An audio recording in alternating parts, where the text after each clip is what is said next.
Hello everyone. As usual, I am Reena, Assistant Professor English, Government Girls College, Bara. Dear students,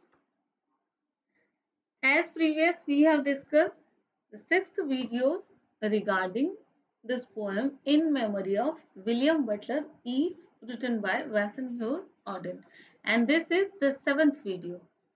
And in this video, we will discuss our explanation of next lines from 53 to 58 as you are able to see on your screen. So ये हमारी seventh video है।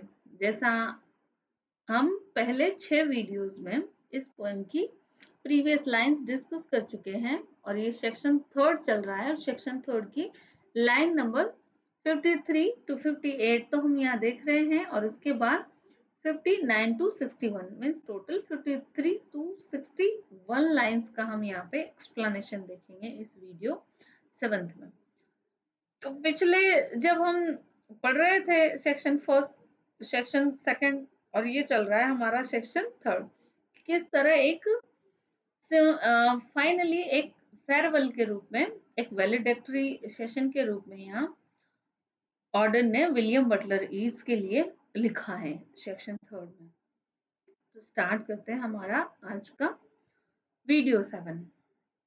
Time that with this strange excuse pardon Kipling and his views and will pardon Paul Claudel and pardons Will for writing well।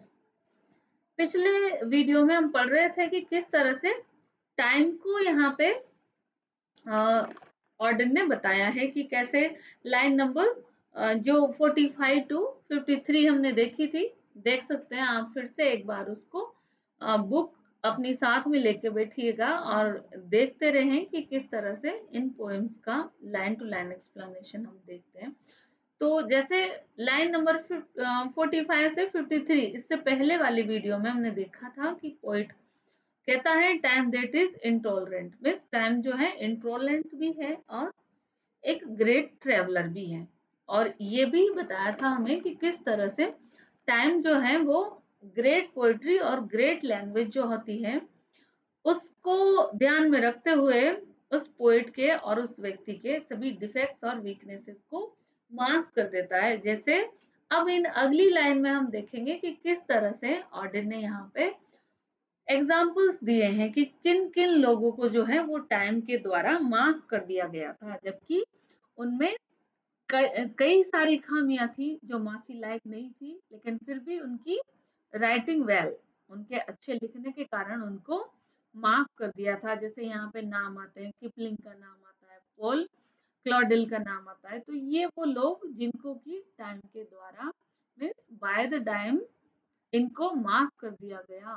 They are means लोगों ने इनको माफ कर दिया, सिर्फ इनकी पोएट्री की अच्छाइयों को ही याद रखा। तो देखो इन लाइंस का एक्सप्लेनेशन अगर हम लिखेंगे तो किस तरीके से लिखेंगे। ऐसा तो हम लिखते ही हैं जनरली कि अबव लाइन या above extract is taken from in the poem in memory of William Butler is written by Wassenhur Auden।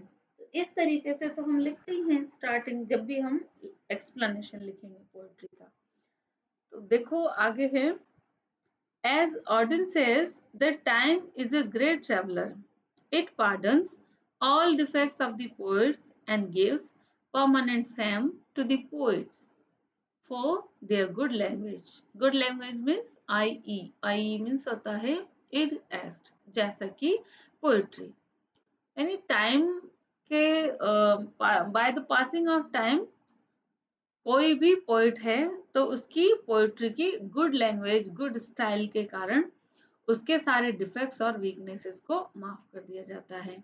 And in next in the above lines he gives the example of the two great writer to whom time forgives their defects because of their good poetry। और यहाँ पे हमें दो ऐसे उदाहरण poet बताता है, दो लोगों के जिनको कि उनके सारे डिफेक्ट्स को माफ कर दिया गया उनकी गुड पोएट्री के कारण। So here the poet points out the two writers as, वो दोनों राइटर कौन कौन है, as Kipling and Paul Claudel. Kipling कौन थे, अब देखो, Kipling the great Edwardian novelist was an imperialist, means Rudyard Kipling के बारे में है, जो एक एडवर्डियन नॉवलिस्ट थे, मीन्स किंग एडवर्ड के टाइम के नॉवलिस्ट थे।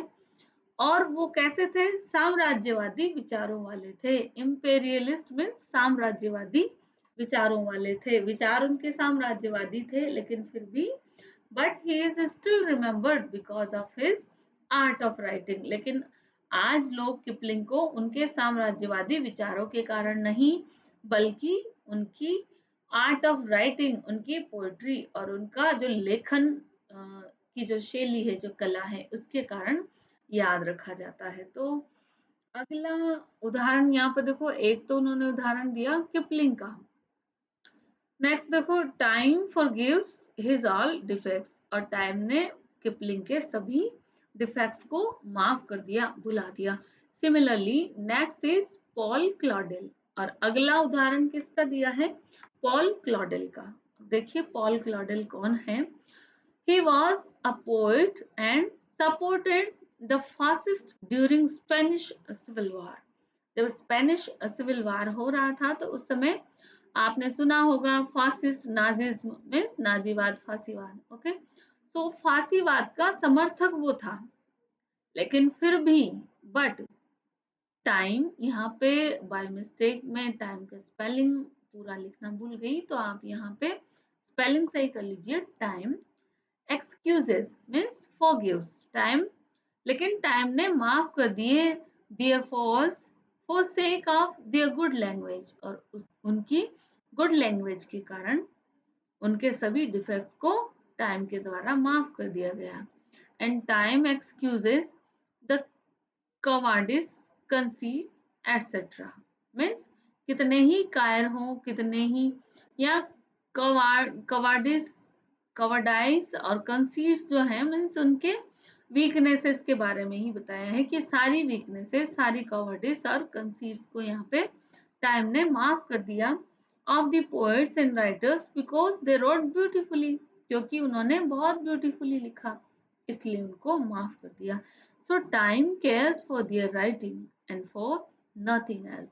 टाइम किसी भी चीज की केयर नहीं करता, टाइम सिर्फ उनकी पोएट्री, उनका आर्ट ऑफ राइटिंग, उसी से ही टाइम एक्सक्यूज कर देता है उनके सारे डिफेक्ट्स और सारी वीकनेसेस को। तो ये अबव लाइंस जो हैं, इसी तरह से यहाँ पे ऑर्डन क्या कहना चाहता है कि सिमिलरली ईट्स में भी कितनी ही कमियां हैं, कितने ही वीकनेसेस हैं, लेकिन टाइम द्वारा उनको फॉरगिव कर दिया जाएगा, उनको माफ कर दिया जाएगा, और कि ईट्स ईट्स को उसके ब्यूटीफुल पोएट्री के कारण ही याद रखा जाएगा।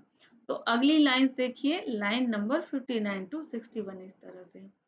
इन the nightmare of dark all the dogs of Europe bark, and the living nations wait, each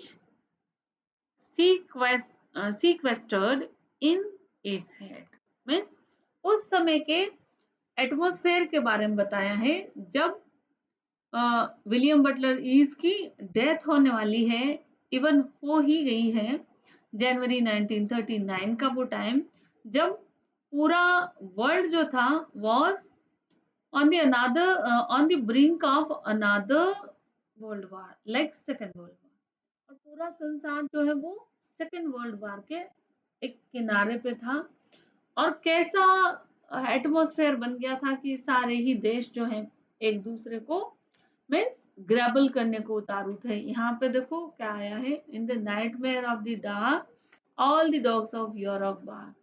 सारे जो कंट्री मैन है, जो साम्राज्यवादी विचारों वाले, जो लीडर हैं उस समय के, तो उन सबको एक बार्किंग डॉग के रूप में यहाँ पे ऑर्डर ने कहा है कि एक दूसरे पे भौंक रहे हैं, एक दूसरे को खाने को दौड़ रहे हैं। तो ये उस समय का एटमॉस्फेयर जो पूरे यूरोप में छाया हुआ था। किस तरह से, in above lines Auden mentions the time of their days when Yeats died. The time of his death was terrible one, और उनकी डेथ का जो टाइम था वो बहुत ज्यादा टेरिबल था. And situation of the time was compared here to the nightmare. और उस समय की जो वो इतनी हॉरिबल सी सिचुएशन थी, सेकेंड वर्ल्ड वॉर का पूरा एटमॉस्फेयर क्रिएट हो गया था, तो उस इतनी भयानक सी सिचुएशन को यहाँ पे पोइट ने डार्क मेयर के रूप में कंपेयर किया है. एक बुरा सपना सा जो आ जाता है हमें कभी रात में, उससे कंपेयर किया है. So means nightmare means a dreadful dream, एक भयानक सा सपना. मीन्स द होल वर्ल्ड, देखो डार्क जो ड्रीम है, ड्रेडफुल ड्रीम, नाइटमेयर क्यों कहा है उस समय के एटमॉस्फेयर को? Because the whole world was the brink of outbreak of second world war in 1939. और उस समय संसार पूरा एक दूसरे ही विश्व युद्ध की शुरुआत करने जा रहा था, होने वाली थी, इसलिए उस समय के एटमॉस्फेयर को बहुत एक डार्क सा ड्रेडफुल ड्रीम यहाँ पे ऑर्डन ने बताया है. So East died in January 39. Then the whole European nations suffer from the mutual hatred. Mutual means आपस में पूरे यूरोप में सारे देश थे वो सफर कर रहे थे किससे? म्यूचुअल हैट्रेड से, आपसी बहुत नफरत थी, आपसी उन देशों के बीच बहुत जेलसी थी और इनजस्टिस की भावना थी. So due to this hatred, each nation is separated from the other nation. और उसी hatred, उसी jealousy के एटमॉस्फेयर के कारण हर देश, हर यूरोपीय कंट्री अपने आप को एक दूसरे से अलग थलग करने लगा था. और ये एक तरह से एटमॉस्फेयर बन गया था सेकेंड वर्ल्ड वॉर का, जिस समय ईड्स की डेथ भी हुई. सो पीपल लैक मर्सी, लोगों के दिलों में कोई दया भाव नहीं रह गया था.